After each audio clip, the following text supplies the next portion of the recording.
Hey guys, welcome back to the channel. In today's video, I'm going to show you how to fish in 7 Deadly Sins Origin. So let's get started. Now first, you need to unlock fishing by progressing through the story. Progress through Act 1 until Tiore joins the party. And once that is done, head to any body of water like a lake or the sea and look for a fishing spot, or basically just approach it.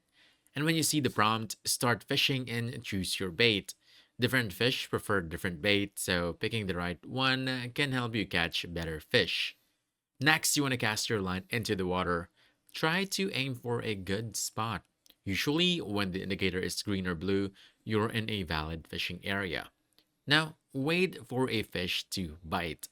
When you see the exclamation mark, quickly react and hook the fish to start the minigame. During the minigame, you need to control the bar and keep it within the target zone until the meters fill up. All you have to do is just press the button. If you do it right, you'll successfully catch the fish. And basically, that's it. You can use fish for cooking, healing items, or other resources, so it's definitely worth doing regularly. So, if you found this helpful, don't forget to hit that like button, subscribe for more quick guides, and I'll see you in the next one. Thanks,